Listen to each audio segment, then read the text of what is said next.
Okay, so I've added a few more edge loops and whatnot here. So you can see that I've looped around the outside of the sleeve, bottom of the pant leg, top of the pant leg, and I've actually connected in a couple places that made sense into the jacket.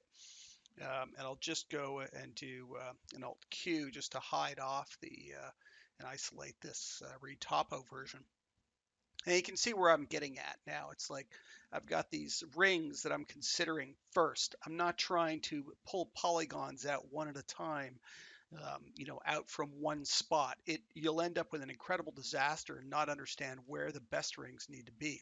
What's easy now is if I just go to the your sub-object border and I pick two of these borders, I can just bridge these together now. Now, if they twist on you, you'll have to use the bridge and fix the twist, and that you can get it to twist depending on how accurate you've been, how close they are to each other. But so I'm going to drop those in there. I'm just going to go Control Alt and Q and just unisolate back to where I was, and I'm going to go Alt X so I can see what I'm doing. And you can see now I'm obviously going to have to add a ring here and pull this down into it. Well, that's easy. Again, Alt 1. I'm just going to stick a ring in close here, and then the same thing. I can just go in and make sure that it essentially drops down over that edge, and I can consider how much of these edges I want. Maybe I want double edges because the underneath the petticoat kind of comes through, so I might want to add another one in there to accommodate it, but I won't worry about it right now. I'll just kind of go around and make sure this one goes down to the sleeve. And you can see now it's getting pretty close. All I really need to do now is just add, more rings in the middle here, and it's going to fit correctly around it. And so you can see that it's already beginning to give me, the correct form here. So again, if I just go and isolate that, and I'll just hit smooth, you can see now it's giving me a sleeve. It's going up and over and into the vest, and I can see where the vest is going to connect. So I could go in and grab some of these spots and fill them in if this works. I have fun. This tool is finicky, especially with scale, and you got to be careful because it could be trying to weld something on the other side of the model. I often find myself having to use the bridge tool and bridging to fill the gap for whatever reason. So wherever I can see that it makes the most sense, I'll go ahead and put them in. Maybe around here, I want to carry it across, but I've got an extra row here, so I'm going to need to, again, just go and put one in, and I'll just, you can see it popped in, not out. And again, that's that idea that that tool will sometimes find the most inside one, not the most outside one. So I'm going to move those up because we want to have this one come around to here, I guess. Maybe even two of them in there. I'll drop another one in.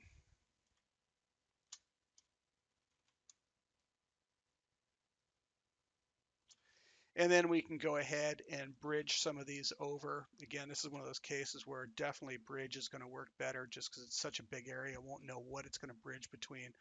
So I'll pick them and just fill it in. And then again, you've got this, ones in here that can be filled. And sometimes they just don't fill. So I can also just use cap in this case. Grab the border and cap it. And you're starting to get your sleeves together. Now, same thing down below. I can grab the two loops. I can bridge, worked fine. And then I can determine, how many loops need to get placed in there to make that come about. So again, same thing. I'm going to go ahead and just do a loop, probably just above here, somewhere there, I guess. And I'm going to go in and pull these up.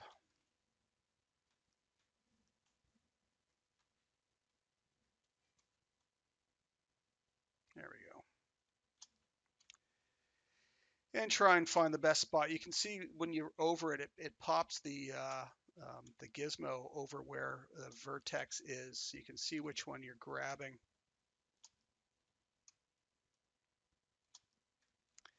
And then we can just, divide that a couple of times here and there where we figure we're going to need it to be able to get it to, um, you know, create the right shape for us.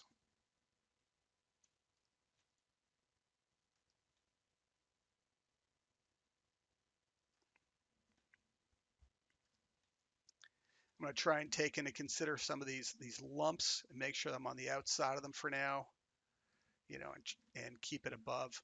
And again, maybe I'll add one more in the middle here. We could even try this tool to see if it jumps to it, and it seems to because there's no double layers going on. So that's actually a real fast way of getting it to snap to the surface. So that's getting closer already into generating the mesh we're looking for. I'm going to have some interesting areas back here that are going to try and wrap around, and some ones up underneath the collar are going to be difficult to sort of figure out. But let's do this pocket for now. So we can do the pocket in an interesting way. I'm just going to go and to hold down shift and right click, get my grid snap settings. Of course, you can right click up here as well to get to them. I'm going to turn it off grid points and I'm going to put it onto face. So here's another way you can go about doing things. So you can see it snapping to faces now. And then what you can do is you can use the create tool in face mode. So I'm going to make sure I'm in polygon mode. So now that I'm in polygon mode, I can go into and hit create. And I'm going to snap this around my pocket.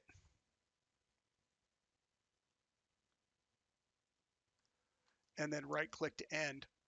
And I'll show what that looks like. And you can see what we have is we have the pocket outlined here.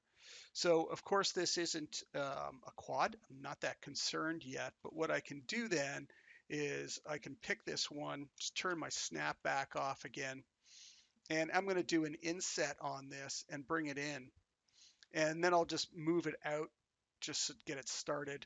And that's going to become the pocket. So we can then snap this onto the surface and start finding the outline of our pocket. Now, again, I'm not trying to make it absolutely perfect right now. I'm trying to find the sort of the outside contours and curves and find those. And now I've got a pocket already starting to be built, and I can start understanding where I might need another edge loop somewhere to be able to connect things together here. And where I might need to shift some around to make sure it makes the most sense at this point. So I'm going to line those up.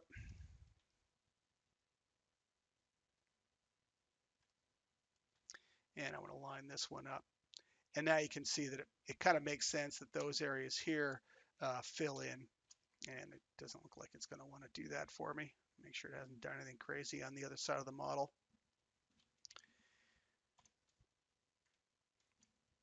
And bridge those together.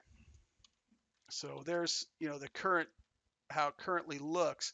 Now what we can also do is make sure that these become quads really easy. And I'm just going to go and grab these two and I'm going to say connect, and then I'll just go and do a cut from the top to the bottom, and then we can set this in. What's neat is everything snaps to the surface still, even though it's hidden, you can still snap to that object that's below. So now you can start getting pockets put in. So I might outline this one below as well and start understanding how it's going to function. Start thinking about filling in some of these back pieces maybe, because I can do that now. And again, they're really easy with the extend tool. I can easily just extend those down just by grabbing the vertex without any hotkey on, trying to understand which one it might be, coming down to here. And I think this one, I'm not sure what I'm going to do with this. I may actually weld this one all the way over to here. We'll see what happens when I get there. Since I'm not sure, I'm going to leave it for now. And again, of course, I can, then try and understand that maybe with my pocket and stuff, I might need another one across. And so, because I know I've got those layers, I'm going to use this tool here to make sure it snaps to them.